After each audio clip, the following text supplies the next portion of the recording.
Good morning, Thursday, July the 11th. It's already here. They're starting the Ed Murphey Track and Field Classic this weekend in Memphis, the 11th, Eddie 12th, Murphy. and 13th. Eddie Murphey, M-U-R-P-H-E-Y. The Eddie Murphy? I know you know a lot of people, but I didn't know you knew Eddie Murphy. This is not the Eddie Murphy. This is the Eddie Murphy to me. We're going to talk about, there'll be a lot of Gators up here, I'm sure, running in this track and field championship. This is before the Olympics in Memphis on the South Campus, the University of Memphis. We got John Hartwell, AD at ULM. John is going to talk about something that I don't know a lot of us are hearing about, possible coaching salary caps for college athletics.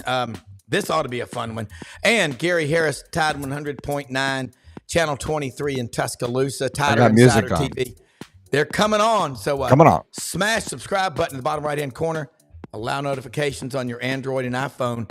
You're not going to notice the music I'm playing for you today? I'm playing you music this morning. Yeah, got some beats for you. Yes, I want you to recognize the little bit of it. These are the wrinkles that I bring to you, sir. Yes, my offerings as your executive. The nuances producer. It's the nuances. The nuances things I do for you, Rob. It says something about the duality of man. We'll be right back. Get pen and paper handy. A lot of it. A lot of it.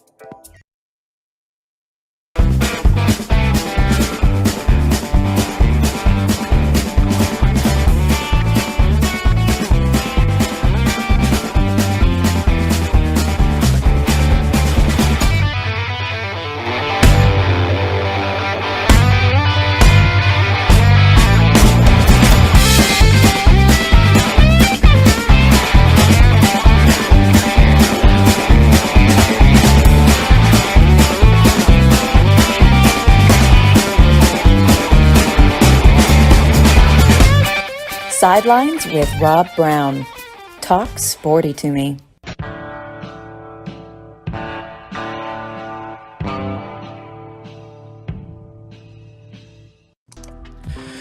All right, there he is, John Hartwell. John, a busy man. Yesterday you were in one place. Today you're at another. And around 9 o'clock you're hopping on a plane to go on another trip. So glad to have you here for a few minutes. And this just in off the wire, possible salary caps in college athletics. I'm handing the ball off to you. Get her in the end zone for us, John. Good morning and welcome to Sidelines. Yeah, like you said, that's kind of a new twist. And every day, man, I was having this conversation, as you referred to yesterday, myself and Bryant Vincent, our head football coach and our head athletic trainer, made a quick trip over to Auburn. We have a Edward Via College of Osteopathic Medicine here at UL Monroe, and we are one of now 4 places. They've got 3 other campuses. It started at Virginia Tech. They've got one in Spartanburg, South Carolina, at USC Wofford State, I guess. And now at Auburn, obviously, and we just had our first graduating class here at the one on the campus of ULM. So just spent the day with some of the folks over there at Auburn and looking how the VCOM folks who have some guys who are some physicians and some staff who are well versed in sports medicine and their work in unison with Auburn athletics and more specifically Auburn sports medicine. So it's a good day over there. But I was having a conversation with Jeremy Roberts over there, who's been a longtime friend, longtime member of the Auburn athletic department.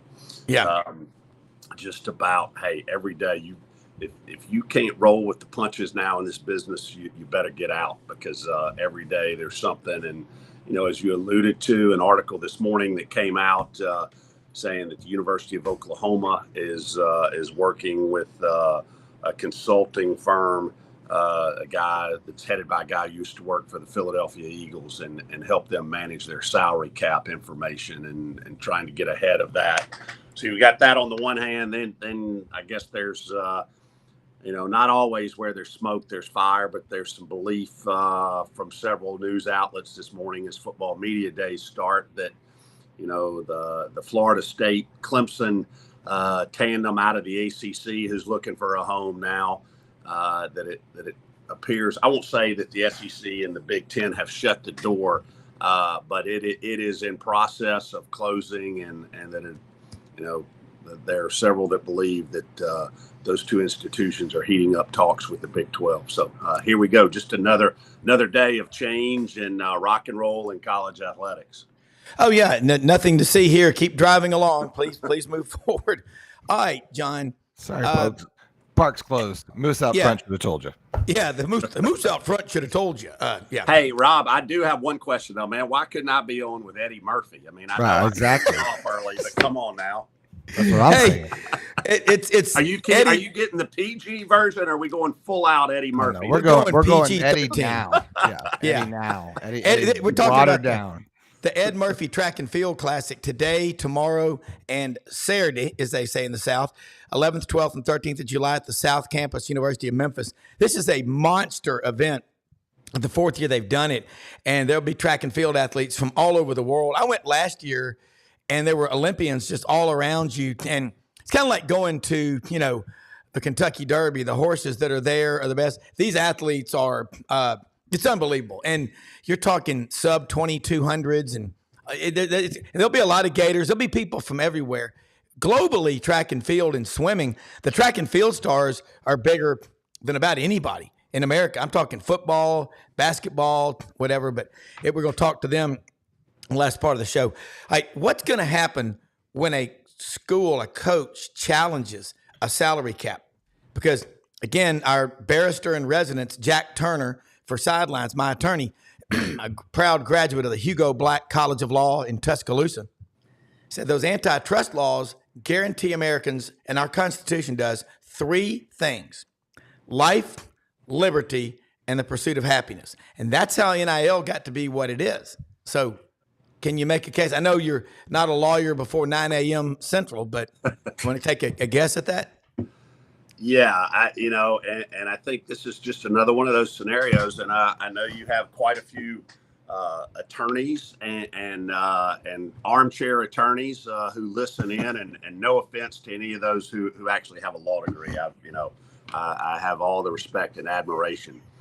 But as with, basically every chess move that's been made in college athletics, and specifically by the NCAA over the course of the last 20 years, it's like you've got, this whole group of attorneys who are saying, no, checkmate here, and here's my class action suit, and here's who's doing this. So to say the attorneys are the biggest winners in some of these shifts may be the understatement of the year.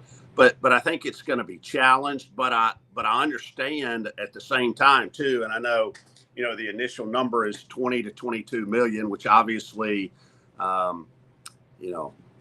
those of us here in Warhawk Nation, and I would venture to say all of Group of Five, save maybe a handful of schools, and the 20 to 22 million dollar figure that's been put out there. There's probably 12 to 18, maybe 20 schools who can do that without a pretty significant hit in some other areas. But the vast majority, even at the Power 4 level, there are going to have to be changes come. And especially, I know there's no crystal clear conclusion yet, but squad limits are a part of this. And that's going to limit scholarships in some sports. I don't know that 85 is going to move, football is going to move off 85 at the FBS level for scholarships. But let's not kid ourselves, because you've got some schools right now, because they're giving NIL money to 120 kids. In essence, they've got 120 kids that are getting their school fully paid for. And so there are all kinds of cat and mouse games going on.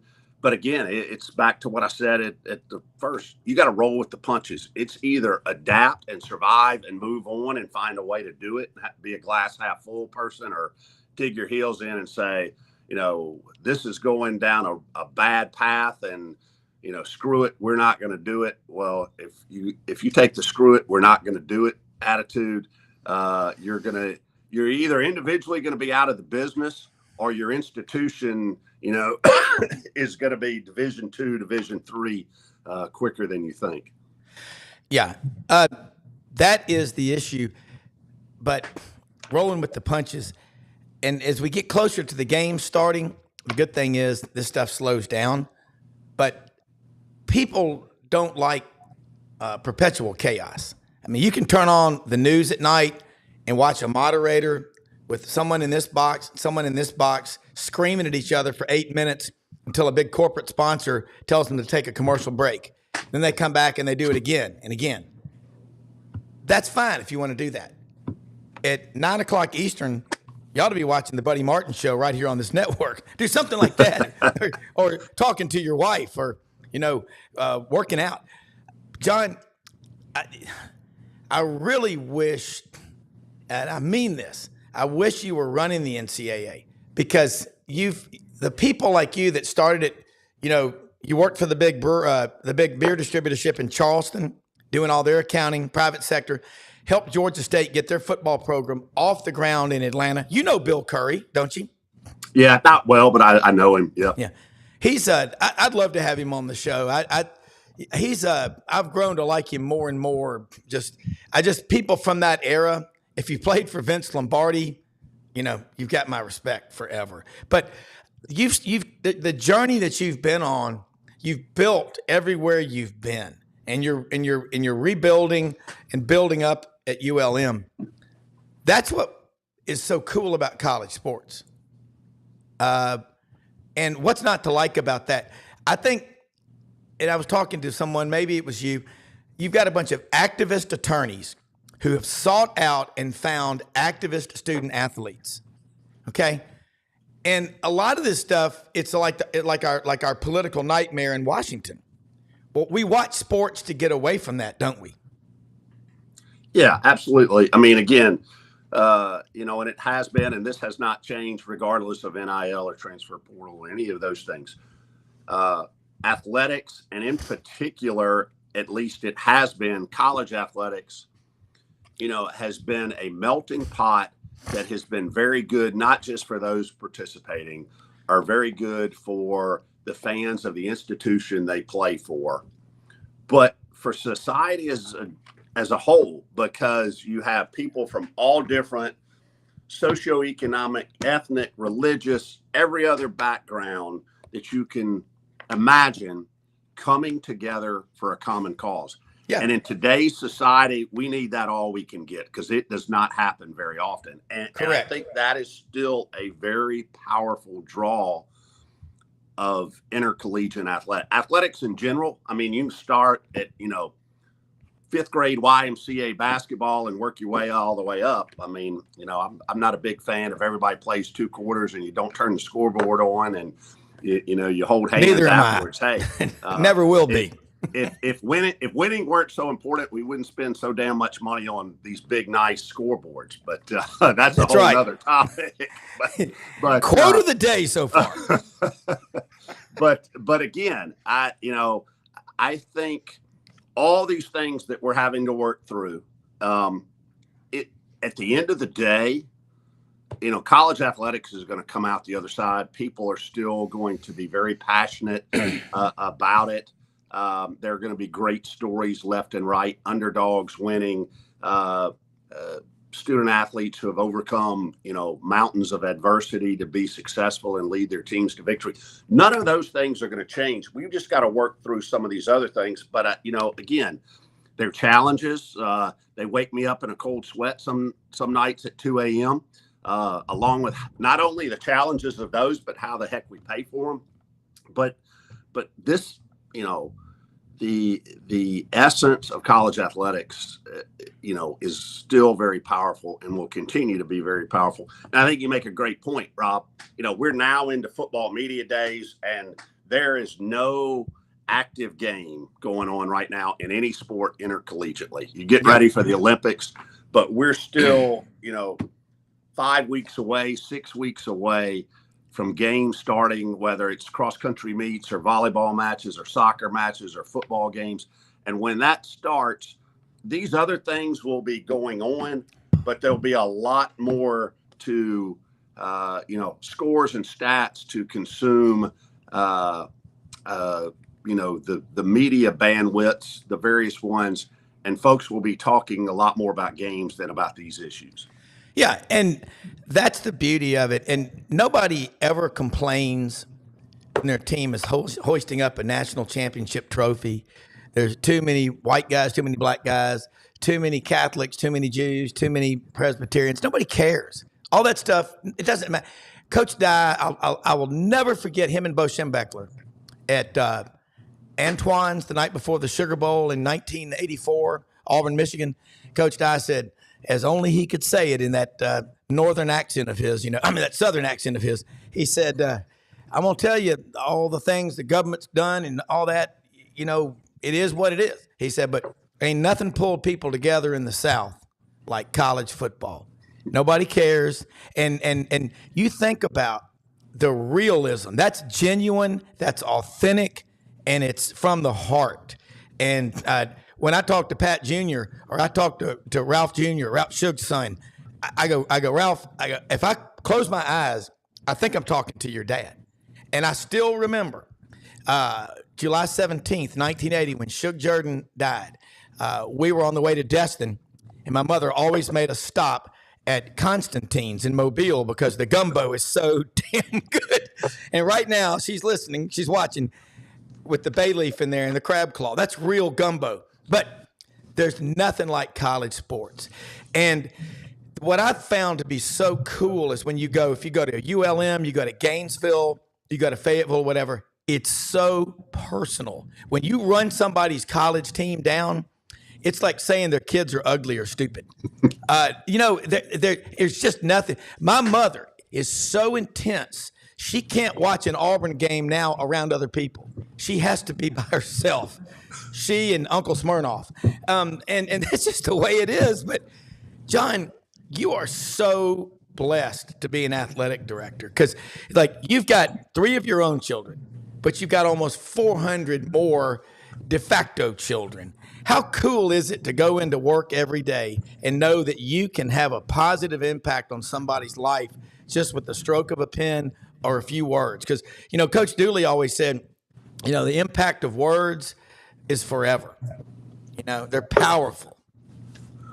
Yeah, it is. And, and I've mentioned this here before on the show.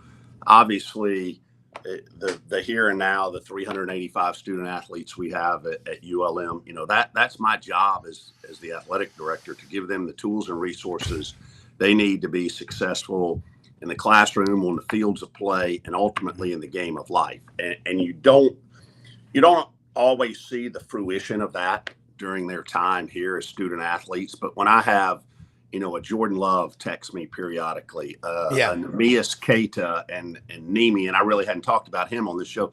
He's a kid who we had his first day in the United States. He came from Portugal to Utah State. You talk about, going from Portugal, popping into Logan, Utah, and culture shock here. Please move along. That is, but fast forward now, and here he is. Just completed his second year in the NBA, and he has a world championship ring. He scored 2 points in the NBA finals, in a mop-up role for the Celtics, but he's a world champion. People can't take that from him. And, he was texting me the other day, and he said he sent me a picture of his first day in the United States on campus at Utah State, he and I together in a picture. And, there aren't a whole lot of people who tower over me, but being 7 feet tall, Nimi towered over me. But I just think, man, here's this wide-eyed kid who, he wasn't worried about, a 25,000 seat arena, what all deals he got. His first 2 months, he said, when he first went in our campus dining facility there in Logan, he's like, gosh, all this food, do I just get one? Can I go back? And he had no clue. You thought it was a kid in a candy store with what he's got. So it's all relative. And when you see success stories like that, really start, obviously he was an 18-year-old, but I say start in their infancy and where he is today. Those are the things that are really satisfying. Not just on the athletic side, but being, professionals in life or good dads or moms. All of those things to me are some of the blessings that I get from being in this business. Yeah. Well, and also it's knowing people off camera. It's the moments like when you go back 10, 15, 20 years after you left college and your coaches are still there, the trainers, the people in the athletic department. I mean, that is so powerful. And I always remember, like I said, my brother-in-law played football at Virginia Tech. I was up there with him 10 years after he had graduated. Went in there one Sunday afternoon. We were just up in Blacksburg waiting for my sister to have her first child, and she was like 8 days. I'm like, when's it coming? And anyway, we're up there at Virginia Tech. We go in the training room, and every one of them remember. He wasn't even a superstar or anything. But they know you and those relationships that you have.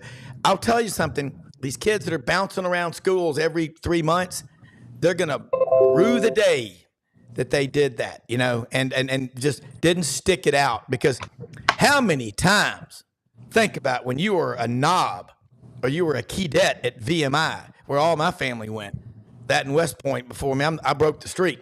But I think, how many times did you say, this sucks? Charleston, it may have some good food, but we're eating damn chow in the mess hall. I get 3 hots and a cot. Screw this. But you hung in there. You fought. You never quit. And that's why you have a great career. And you're smart. You got a degree in accounting. So, all right, now, what we're talking about, we got media days coming up. We're heading to Dallas Sunday. Brenda and I are going to be out there bunking together since Audrey can't go. There's a lot going on. Everybody's got their media days.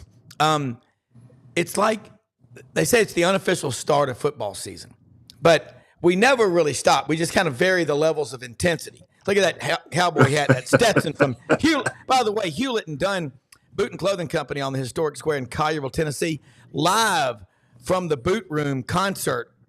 Unbelievable music. Saturday, July 20th. Get your tickets while you can. I was out there Tuesday, and it's like you're in Yellowstone. I don't know if Lainey Wilson's showing up, but there's going to be somebody. Oh, I'll tell you the name of the band coming, the Park Hillbillies. The Park Hillbillies. You got to love them. But, John, you look around. You're going to Puerto Rico. Look how many student athletes, baseball players, are coming up from the Dominican Republic, and Venezuela and Puerto Rico. My goodness. College, the reach of American college athletics is ginormous. But you know what? We cannot drop swimming. We can't drop track and field. We cannot drop gymnastics, softball. We can't drop, any of these sports, because then where's our Olympic program going to be? Yeah, that's a great point, Rob. And I was thinking about that when you said, you're going to take in some of the track and field event this weekend in Memphis. That's, our United States Olympic training folks have had a huge benefit for many years because of, the feeder system that is high school and then into collegiate athletics, not just for U.S. Olympians, but obviously for Olympians from all over the world who come here and compete at the collegiate level. But yeah, that's going to be one of those things as we look at squad limits and, some of the budget restraints. And I know you and I talked off air the other day. One day, hopefully maybe next Thursday, we can talk a little bit more about financial impact and budget. Absolutely. Yes. In that. Cool. But yeah, that's a real concern. Hey, I've got to run in a minute, Rob, but I want to go back to a word you used a few minutes ago, because on our way over to Auburn yesterday, we had a couple of the VCOM doctors on there, and Bryant Vincent, our head football coach, who some of the Alabama listeners know of him, of his time in 22 as the interim head coach at UAB. Mm-hmm. He was the offensive coordinator for Bill Clark there, OC at South Alabama, successful head coach at Greenville High School, and won a state championship at Spanish Fort. But, he is so good. I tell him he's still on his honeymoon because he hadn't lost a game yet. But anyway, he was talking about, the one thing that has not changed is relationships. And he feels like, and I agree with this, relationships between coaches and players in today's world of NIL and transfer has become even more important. And, kids are very perceptive. They can read through and listen through canned talk from a coach. And, the old adage about kids don't care how much you know till they know how much you care. Correct. That applies, man. You got to be real with them. You've got to build their trust. And again, when you're turning over rosters, sometimes that's tougher to do, but I think that's really, really important. As it has always been important, but in terms of building team chemistry, but even more important going forward. When you look at successful NBA guys over the years, Phil Jackson was a little quirky, but Phil Jackson was as much a philosopher and psychologist as he was an X's and O's guy. So preaching to the choir on that one. He's like, I have all my, when you do what we do and you start grinding it into some of these things, Phil Jackson, I don't know if you read his book or not. I think he has two of them, but if Urban Meyer was an NBA basketball coach, I think they would be very similar. The way that they coach the psychological part of not the game, but the mind, right. The books that he would leave for you to read and all these things, and how he would play people off each other. And I think some people who is maybe more of a casual fan of sports doesn't understand that's not like manipulation, dark manipulation. It's in a lot of ways, it's getting the most production out of that player. And trust me, that player wants that coaching and that production. Would you agree or disagree, John? Yeah, absolutely. I mean, that's the way. Hey, by the way, Phil Jackson has retired, lives on a beautiful piece of property. If you ever get a chance to go to Montana, go to Flathead Lake in western Montana. Absolutely beautiful place. Yeah, and it's the water's so clear out there. My kids say when they're trout fishing, the fish kind of look at you. It's so clear, and they're like going, "Seriously, you got to try something else. I'm not biting that." It's gorgeous. Montana's God's country. Yeah, John, I know you got to get rolling, but absolutely love having you on here. Let people know how they can follow you, keep up with all the great stuff you're doing, and we'll talk next week. Have a safe trip to Puerto Rico, and don't get sunburned. Don't forget to put on the sunscreen. Yeah, no doubt. This time tomorrow morning, God willing, I'm going to be fishing in the Atlantic Ocean off the eastern coast of Puerto Rico. So, hey, it's work though. I'm going to see a donor down there. So, I feel like you need a really good producer. Today's John. world in college athletics, the ability to take 4 days and kind of decompress and go cultivate a donor. I'll take it in small snippets when I can get it. But John, hey guys, thanks again. I've been a caddy and a producer, so I'm very versatile. So if you need someone to help you out, I'm your guy. Hey, if you can meet us at the Miami FBO here about noon Eastern time, come on. Done. That's only like a 4.5 hour. Rob, have a good show. No, guys. Thanks, and enjoyed it as always. ULMWarhawks.com. We're still about 10 days away from Sunbelt Conference Media Days down in New Orleans. But getting ramped up about that. A lot of talk, not only around campus, but around the state and in the Sunbelt Conference about a guy named General Booty. We'll talk some more about that. Part of the Booty family that the LSU folks are very familiar with. Yeah. But excited to have him transferring from Oklahoma as a quarterback for us. John_Hartwell on X. And as guys, as always, appreciate the opportunity to visit with y'all. Gary, sorry I didn't get to have more crossover with you this morning, but hey, I just batted leadoff. You're in to clean it up. So well, have fun. And just know on the backside of you got Eddie Murphy coming on. So you got to bring the A game today. Well, have fun cultivating that relationship with the donor. Yes. Thanks, John. Hey, John, by the way, we tagged you in our post on Twitter this morning. So, feel free to reshare, okay? Just perfect. Will do. All right, brother. Thanks. Thank you. Appreciate it. John has been, I love getting him on here and picking his brain. Gary Harris, folks, WVUA TV, Channel 23, Tuscaloosa. Tide 100.9 does a great show right after this, 9 to 11 a.m. Monday through Friday. Put that app on your phone, Tide 100.9. Covers Alabama, the SEC, and the big picture. True grit journalism. Man, we got media days. Brendan and I are heading out there Sunday. If you want us to provide any reports, man, we're here for you because you help us so much on this show. And Brendan and I, we're going to be bunking together because Audrey's got to work. And so I said, Brendan, I'll have the producer right there. And we'll got those double beds, right? Because yeah, 2 double beds, of course. Yes, two queens, whatever it is. But anyway, got a lot going on at media days. Brendan mentioned before we started the show this morning, and recruiting, Gary, we're starting to see a lot of these kids, like they commit and then people find out, okay, that's their asking price with NIL. Every school, Southern Cal, Auburn, Alabama, you got kids that are now leaving. You lost one to Florida yesterday, but I mean, Alabama will just go get another 4 or 5 star. The roster is 88% 4 and 5 stars, but kind of bring us up to speed on what's going on before we start cranking things up Monday morning in Dallas.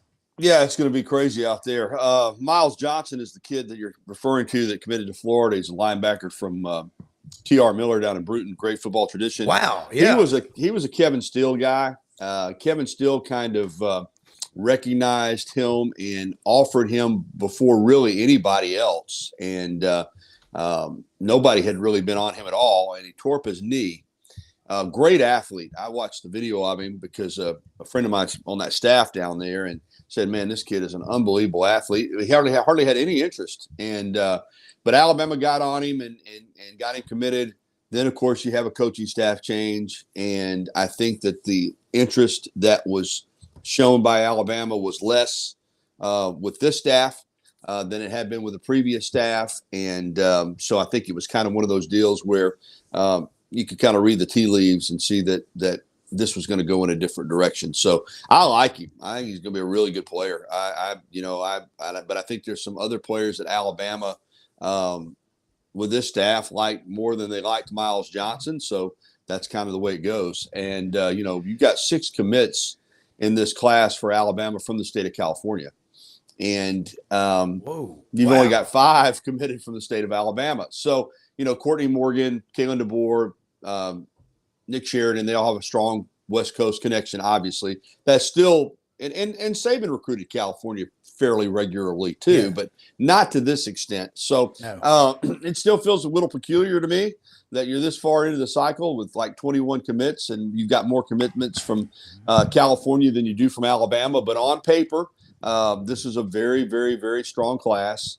And, and I think with the guys that they've got potentially committing down the road, I think Alabama's in the conversation for, again, the number 1 overall recruiting class, which probably when this coaching change happened, you wouldn't have had too many people with that on their bingo card that Alabama would once again, because I think the perception was, well, Saban's gone. DeBoer's coming in from Washington. Alabama will recruit well, but they won't recruit the way they've been recruiting. But on paper, they are. Now, in reality, to me, even though the world and the country's a lot smaller, there's not the differences in football as much anymore geographically as there once was. But still, I still think that's an adjustment for that many players coming from California to Alabama. We'll see how it works out. But as you said earlier, Rob, too, the recruiting process, never ends. And you get them committed, then you still got to get them signed. And even after you get them signed, we've seen, they can come in December, and if they come in early and if they don't like it, they can leave and go somewhere else. So it's never ending. But so far for Alabama, this staff has attacked recruiting very similarly to the way that the Saban staff did. And they've got an unbelievable class that they're putting together. Yeah, and you think about it in everything else, in business and in school, 5th graders, you may be coaching some team and 2 of them decide to go to the school 3 blocks down the street. That's just how it is. But eventually there's always been people transferring. I think we're getting all jittery, and we're almost 6 years into the portal. I'm not surprised Alabama's still recruiting well. Still Alabama. No, I don't. Yeah, I'm not either, Rob. I think not at all. I think a lot of that stuff that got written in a lot of the internet chatter was wishful thinking. I think there were a lot of the rival fan bases and rival media outlets that thought, well, now, boy, there's going to be a chink in the armor. And I think because Brian Harsin had gone to Auburn and struggled in recruiting, that there were a lot of people trying to draw a parallel there, and they were completely different situations. So, no, I'm not either. I get asked all the time about DeBoer, and, and you know how it is, Rob, regardless of your school, fans are all the same. Had this discussion as far as really the way that they think. And, now that Coach Saban's retired and, you've got DeBoer in here. I mean, I'm reading a lot of stuff from Alabama fans. Well, it was great with Saban and all this, but boy, I have never seen this much enthusiasm around the program, and I've never seen this, and I've never seen that, and this guy. And I'm like, whoa, slow it down.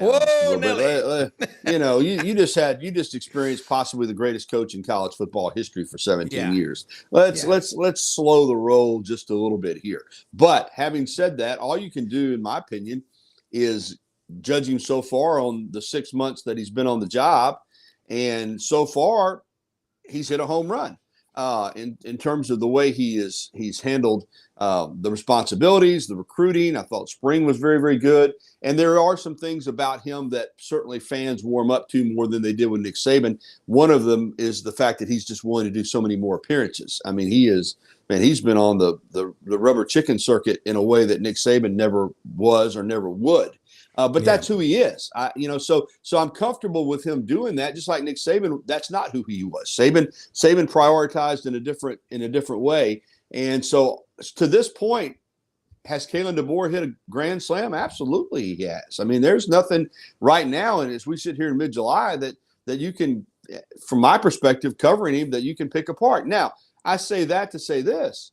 All this stuff that's such a big positive right now in July, the music, blaring the music on the speakers at practice and having internet celebrities in and all of the social media stuff that the players are doing and the access to the players and the assistant coaches, which we haven't had around here in 17 years because Nick Saban didn't allow it. All of those things now that everybody's so excited about, and I get it, they won't matter. If you go to Madison, Wisconsin in week 3 and you get upset by the Wisconsin Badgers, and then you have a bye week and you come home and you lose to Georgia. If you're 2-2 sitting here in late September, none of that's going to matter. Then everything that the fans are saying are positive, you know how quickly that'll turn into a negative? Well, I told you that's what you get when you got you're blaring that music out at practice and you got that guy, that Bama Roll Tide Willie guy out there. So you got to win. So, at the end of the day, he's going to be, gauged just like all football coaches are. And all this stuff that's great now will still be great if he wins. If he doesn't, it's going to get ripped apart. I joined when y'all were talking about Phil Jackson. Yeah, Phil Jackson, 11 championships, dude. I mean, there's no – but, what else can you say? All that holistic approach to coaching and all the it's great because he won. Because he won. If he had lost, if he had not – then people would have said the guy was a quack. I mean, that's just the way it is. Exactly. So when you're coaching, all the things that you do, if you have success, people say, oh, man, that's great. He gets it. If you don't have success, they're going to say, man, what a loser. So at the end of the day, you got to win games. Yeah. Well, and so few people get to be around these coaches. Like when I remarried Audrey, our oldest daughter, Mallory, her freshman year at Alabama, she's at Mass, having gone to St. Pius X in Atlanta as a freshman. And they offer the sign of peace, and she turns around, and it's Coach Saban. He looks at her, and she looks at him, and she goes, that's okay. People stare at me like this all the time. And he started laughing. But I also have a lot of friends. I have a lot of friends like Paul Douglas. His wife Miller's from Camden, Alabama, when she went to Tuscaloosa.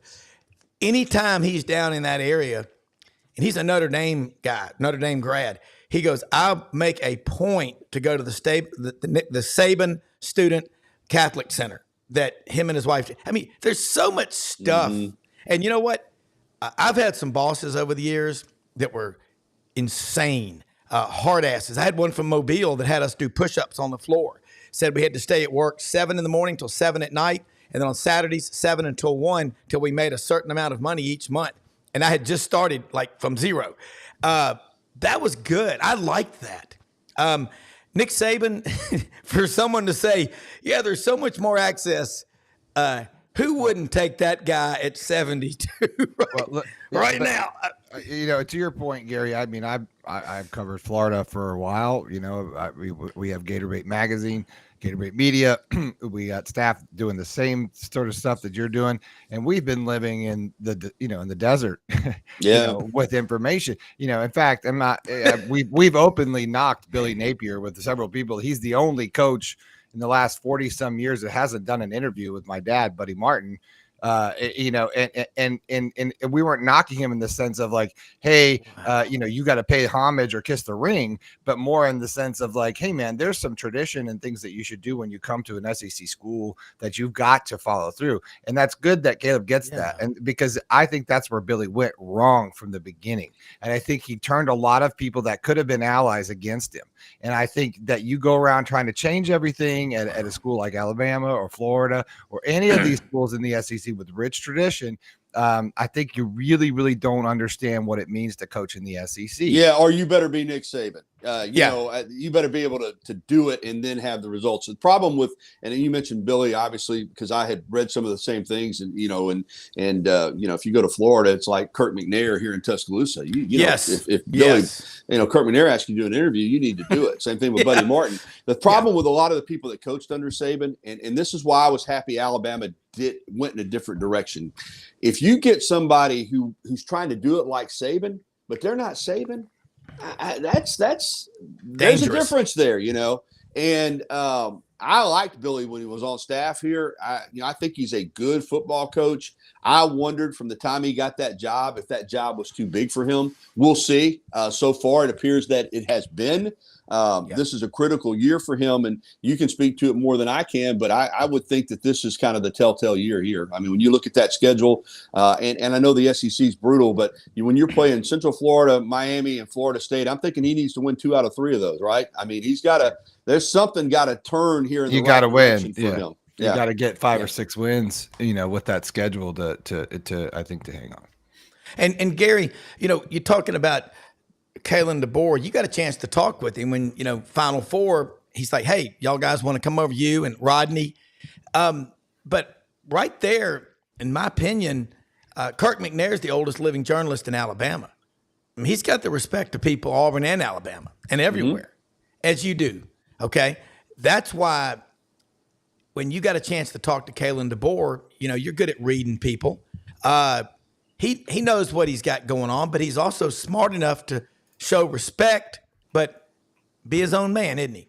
He is. Like I said, he's hit a home run so far. There's no way around it.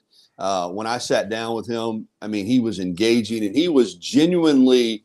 It did not come across as, transparent. It came across as this is really who I am, and that's why I said I think all the speaking engagements, all the things that he's doing, I'm okay with it. Because that's who he is. I don't think he's doing it to try to win favor. I just think he's very comfortable. He's coaching to his personality, and I think that's why it was such a good hire for Alabama. Because again, there were a lot of Nick Saban proteges out there, but you just had Nick Saban. Last thing I think you wanted to do is bring in somebody who was going to try to do it like Nick Saban, but they're not. I just don't think that was going to work.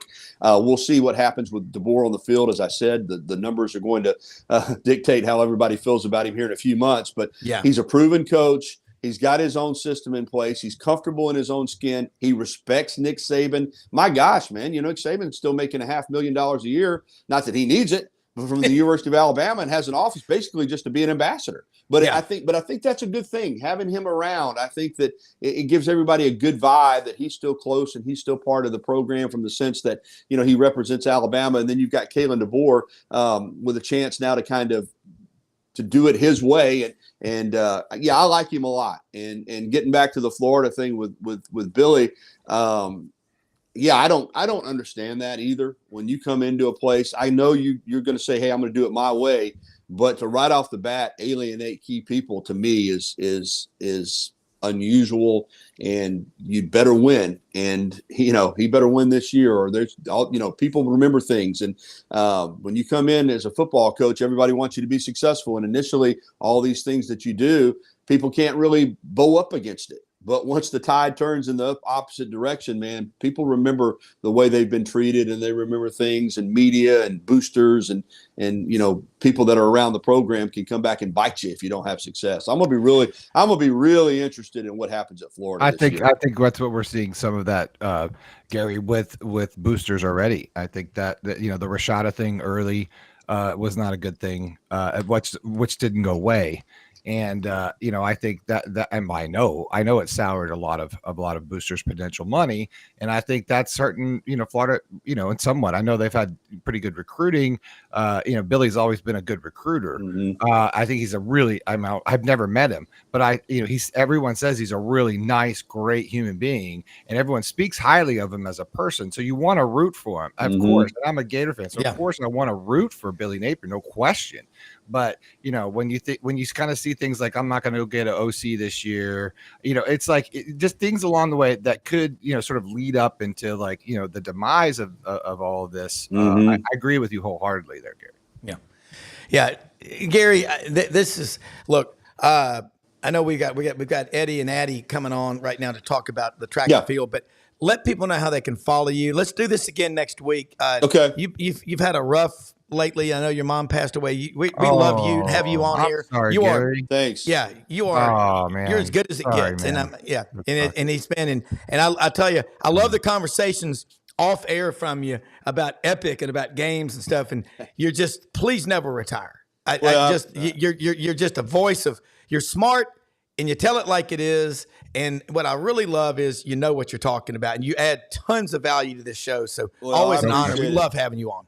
I appreciate it, guys. Thank you. Yeah, at Gary Harris _WVUA on Twitter, X, Twix, whatever you refer to it as. My Gary Harris WVUA 23 page on Facebook. Very active on both of those. And, of course, Tide109.com is the website for the radio station, and WVUA23.com is the website for the TV station. We got an app for the radio show, and we're now getting an app for the TV station as well. So I'll be very available. What is the app for the TV station? Well, we're still putting it together, but it's going to be. We're going to have a big launch for it here very, very soon. So that'll be good. And put us on your phone. Hey, thanks, guys. I tagged you on Twix. Lockdowns.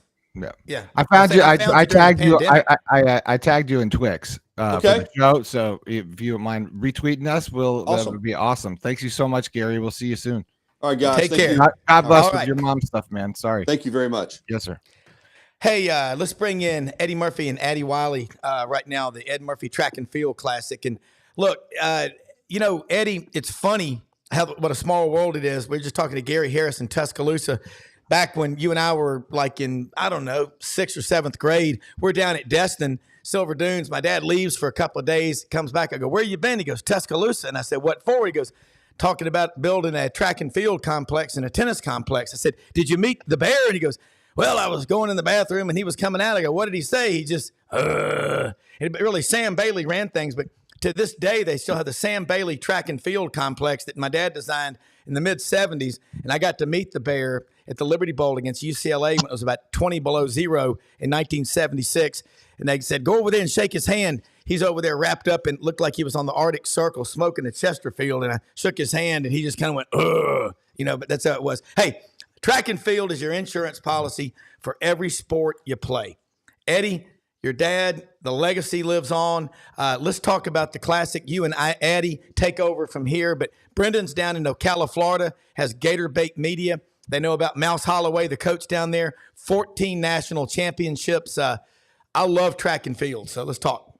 Absolutely, man. Thanks for having us on this morning, man. We got a great couple of days. Started off last night, had a little sponsors party, so everybody's feeling good and ripe, and got a press conference this morning at 10 o'clock, and then we got youth starting this morning with all the field events, and then tonight we've got just a super lineup just for the field events. Our triple jump, we've got Christian Taylor coming tonight. He's a two-time Olympic champion, four-time world champion. We've got Jaden Hibbert, who is the odds-on favorite to win the gold medal this year in Paris, coming in. And then Omar Craddock, who's an amazing guy, Florida guy. The Gator Bait will love him. So is Christian. Obviously, what a great talent they have down there in that in their field events down there. And so all three of them will be there, plus many more, including Addie right here, who's amazing. So we're really looking forward to it. Talking about Addie here real quick, just kind of give her a little pump. Not only is she Paul Doyle's agent, but you're going to get to talk to one of the great up and coming girls. Addie, I think you're close to 19, 20 years old. And in a span of 4 days, she broke the collegiate record in the 800 meter and the 1500 meter. And one of those she took down was the Thing Mose. So, she's a superstar, great girl. God. Really looking forward to this. Addie, I love track and field. I mean, I got to coach it 14 years, middle school kids at St. Louis Catholic School in Memphis, about 600 kids. Used to tell people, if you can enjoy 5 minutes of hell before you run this mile, to the guy, I said, 5 minutes of hell, you'll have memories of a lifetime. Otherwise, you're going to be 80 or 90 years old, sitting around the den with a bunch of kids and grandkids wondering, what if? God bless you. Let's talk about track and field. It's your insurance policy for every sport you play. You can't get enough of it. We need to be building tracks in every community in this country. Yeah, I completely agree with you. I mean, anybody can be a track and field athlete. That it takes a special work ethic to be one of the best, but it doesn't take anything special to be able to run.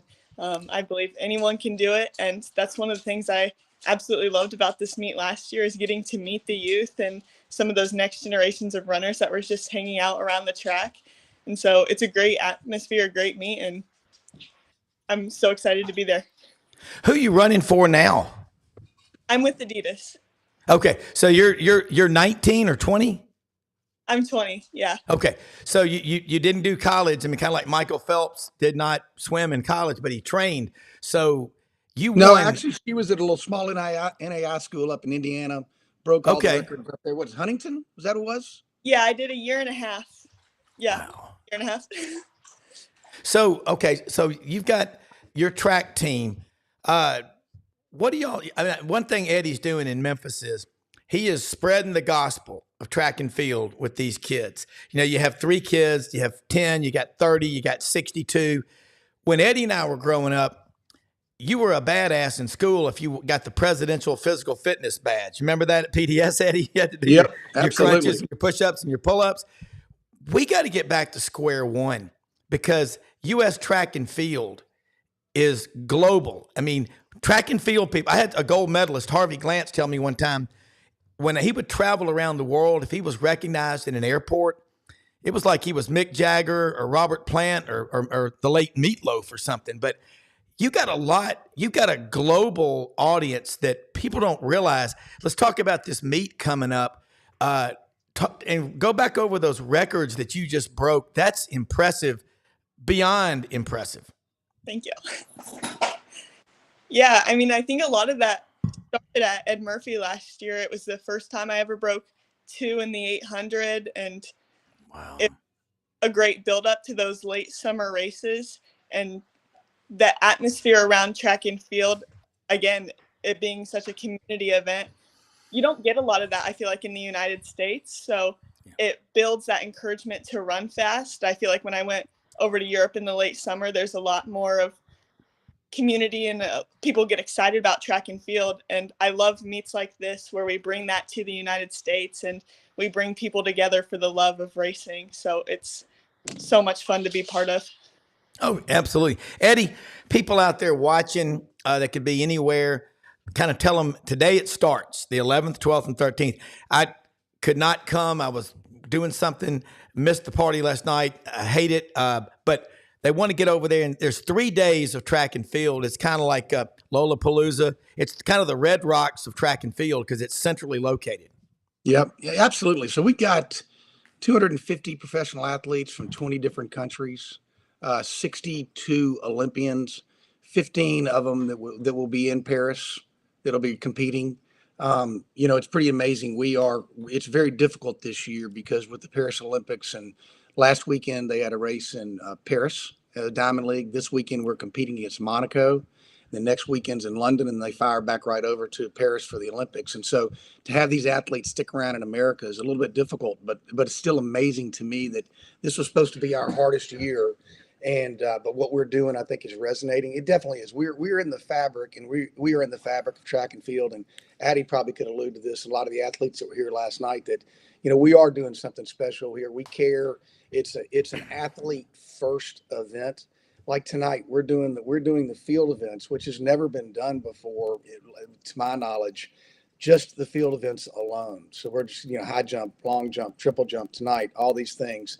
Just because the athletes that do these field events, they wanted their own day. They didn't want to be like all these other races and be, behind the scenes while they're running the 1,500 meter or whatever. And so we're going to throw it out there and see if it works. I mean, tonight it's free. You can come out, and obviously, like I told you about our triple jump at 6 o'clock is going to be sick, And then Saturday night we do the Beale Street. Last year we had over 21,000 people on Beale, and an average night, Saturday night on Beale in the summer is about 11, 12,000 people.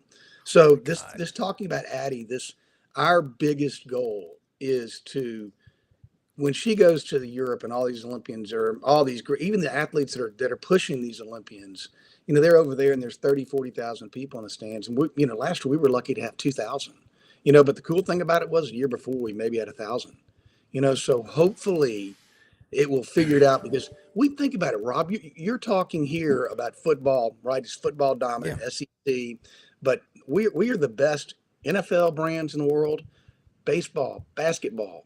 There's no reason why track and field couldn't be an amazing brand in the United States. And it's a feel good. I mean, last night I had 7 or 8 athletes come up to me. Thank you so much for this opportunity and what you're doing. And that's really what it's all about. It really is. Yeah.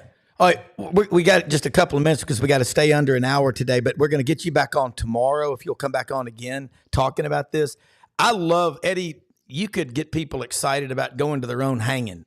You are, I love I've known you since kindergarten.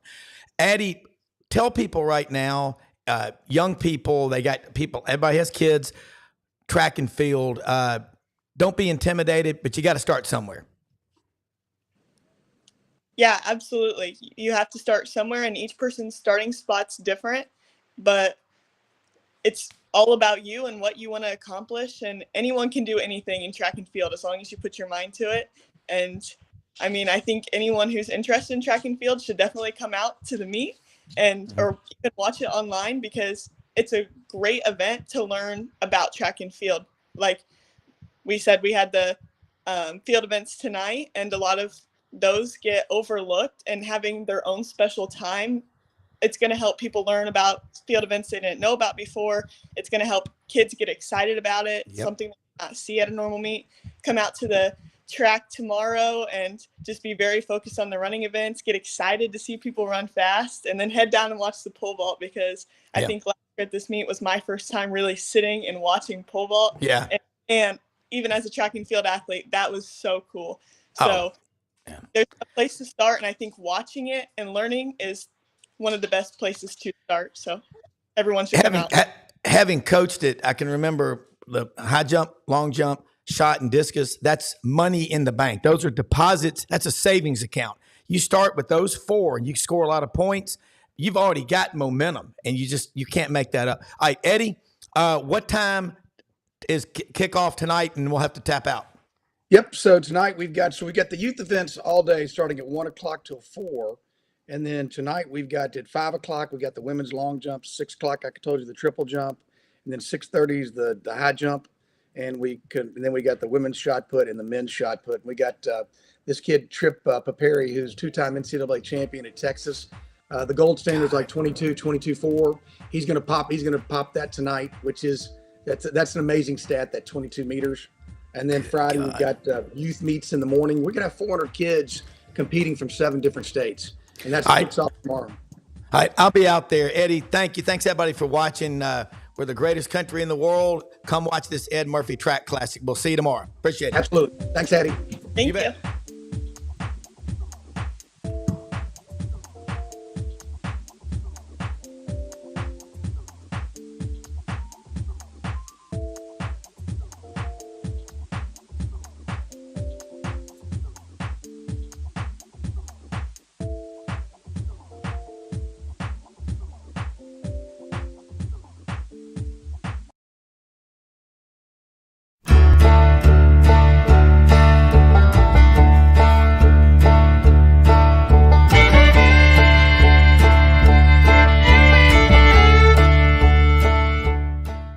In a perfect world, you'd set a health goal and results would happen overnight. In this world, the real world, it takes time, dedication, and the right support to achieve your best self. The Vitamin Shop's health enthusiasts are here to make sure you're not wasting a single moment on the wrong supplements. From the highest quality sports nutrition and superfoods to the most sought after trends, you'll find a huge variety of science-backed solutions for every goal. And the people that help